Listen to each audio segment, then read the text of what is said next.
Hello நண்பர்களே, வணக்கம். நான் உங்கள் பிரியா. நம்ம இன்றைக்கி பார்க்க போகிற பதிவு என்ன அப்படின்னு பார்த்தீங்கன்னா, கந்த சஷ்டி விரதத்தன்னைக்கு நம்ம முருகப்பெருமானுக்கு என்னென்ன மாதிரியான மந்திரங்கள் சொல்லி வழிபாடு செய்யலாங்கிறத பற்றி தான் நம்ம இந்த பதிவில் பார்க்கலான்னு இருக்கோம். இந்த மந்திரங்களை நம்ம சொல்லும்போது கண்டிப்பாக நம்மளோட எந்த விதமான வேண்டுதல்களாக இருந்தாலும் சஷ்டி விரதத்தன்னைக்கு முருகப்பெருமான் நிறைவேற்றி தருவதாக சொல்லப்படுது. இந்த ஒவ்வொரு சஷ்டி விரதத்திற்கும் நம்ம இந்த மந்திரங்களை தொடர்ந்து சொல்லிட்டு வந்தோம் அப்படின்னா கண்டிப்பாக நம்மளோட வேண்டுதல்கள் நிறைவேறுமா. குழந்தை இல்லாதவங்க கூட இந்த மந்திரங்களை தொடர்ந்து ஒவ்வொரு கந்த சஷ்டிக்கும் சொல்லி வரும்போது அவங்களுக்கு முருகரே குழந்தையாக பிறப்பதாக சொல்லப்பட்டிருக்கு. அது என்ன மாதிரியான மந்திரங்கள்னு சொல்லி நம்ம இந்த பதிவில் பார்க்கலாம். அதுக்கு முன்னாடி நீங்கள் இந்த பதிவை பார்க்கக்கூடிய முருக பக்தர்களாக இருந்தீங்க அப்படின்னா மறக்காமல் நம்மளோட சேனலை சப்ஸ்கிரைப் பண்ணிவிட்டு நம்மளோட சேனலுக்கு சப்போர்ட் பண்ணுங்கள். இது போல் முருகர் சம்மந்தமான பயனுள்ள தகவல்களை நீங்கள் பார்த்து தெரிந்து கொள்ள முடியும்.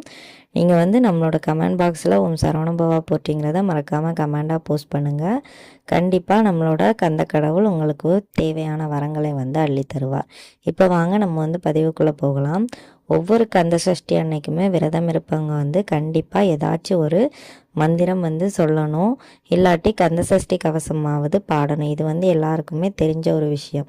ஸோ கந்த சஷ்டி நாளில் நம்ம என்னென்ன மாதிரியான மந்திரங்கள்லாம் சொல்லலாம் அப்படின்னு பார்த்தீங்கன்னா, முதல்ல நீங்கள் உங்களுக்கு தெரிந்த ஏதாவது பாடல்களை பாடுங்க. உதாரணத்துக்கு நம்ம கந்த சஷ்டி கவசம் படிக்கலாம். உங்கள் எல்லாருக்குமே தெரிஞ்சிருக்கும். இல்லாட்டி நம்ம இப்போ ஒரு பாடல் சொல்கிறோம். இந்த பாடல் தெரிந்தாலும் கூட நீங்கள் பாடிக்கலாம்.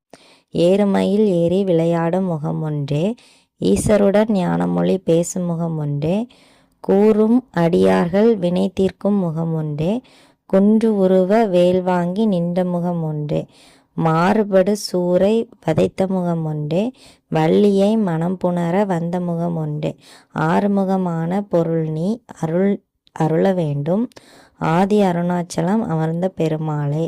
இந்த பாடலை கூட நீங்கள் ஒரு 6 முறை இல்லை ஒரு 3 முறை இல்லை ஒரு முறையாவது உங்களால் பாட முடிந்தால் பாடுங்க. இந்த கந்த சஷ்டி கவசத்தன்னைக்கு நம்ம முருகப்பெருமானை போற்றி என்ன மாதிரியான மந்திரங்கள் சொல்லலாம் அப்படின்னு பார்த்தீங்கன்னா, ஓம் ஐம் க்ளீம் சௌம் சரவண பவாய குமார தேவாய நமக. மறுபடியும் சொல்கிறேன்.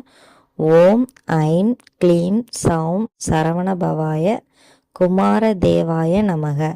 இந்த மந்திரத்தை நம்ம கந்த சஷ்டி விரதம் இருக்கிறவங்க சொல்லலாம். அப்படி சொல்ல முடியாதவங்க நீங்கள் 108 முறை இந்த மந்திரத்தை நீங்கள் எழுதணுமா. அப்படி எங்கே இருந்து எழுதலாம், எங்கே அமர்ந்து இந்த மந்திரத்தை சொல்லலான்னு கூட இருக்குது. இந்த மந்திரம் நீங்கள் சொல்லும்போது கண்டிப்பாக நீங்கள் தெற்கு திசை நோக்கி அமர்ந்து சொன்னீங்க அப்படின்னா உங்களோட வேண்டுதல்கள் அடுத்த கந்த சஷ்டி விரதம் வருவதற்குள்ள கண்டிப்பாக முருகப்பெருமானால் நிறைவேற்றப்படும் அப்படின்னு சொல்லப்பட்டிருக்கு.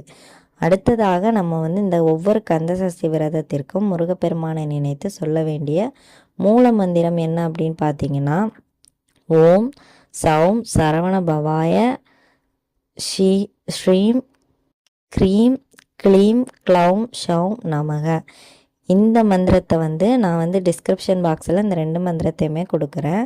ஸோ இந்த மந்திரத்தை நீங்கள் அந்த கந்த சஷ்டி நாளில் 108 முறையோ இல்லை 1008 முறையோ இல்லை 10,008 முறையோ உங்களால் எவ்வளோ முறை சொல்ல முடியுமோ அவ்வளோ முறை, உங்களுக்கு டைம் எவ்வளவு நேரம் இருக்குதோ அவ்வளவு நேரம் நீங்கள் இந்த கந்த சஷ்டி விரதத்தோட இந்த மூல மந்திரத்தை சொன்னீங்க அப்படின்னா கண்டிப்பாக உங்களோட வேண்டுதல்கள் நிறைவேறும் அப்படின்னு சொல்லப்பட்டிருக்கு.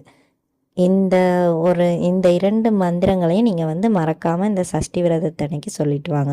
நம்மளுக்கு இந்த ஏப்ரலில் சஷ்டி என்னைக்கு வருது அப்படின்னு பார்த்தீங்கன்னா, வரக்கூடிய வியாழக்கிழமை நம்மளுக்கு சஷ்டி வருது, வளர்பிறை சஷ்டி. உங்களுக்கு என்ன விதமான வேண்டுதல்களாக இருந்தாலும் கண்டிப்பாக முருகப்பெருமான் கிட்ட கேளுங்க. உங்களோட வேண்டுதல்கள் கட்டாயமாக நிறைவேற்றப்படும். இந்த பதிவு சஷ்டி விரதம் இருக்கிற ஒவ்வொருத்தங்களுக்கும் உபயோகமாக இருக்கும்னு நினைக்கிறேன். உபயோகமாக இருந்தது அப்படின்னா லைக் பண்ணுங்கள். நம்மளோட சேனலையும் நீங்கள் சப்ஸ்கிரைப் பண்ணி வச்சுக்கோங்க. இந்த வீடியோவின் முழு பதிவை பார்த்த அனைத்து நண்பர்களுக்கும் மிக்க நன்றி.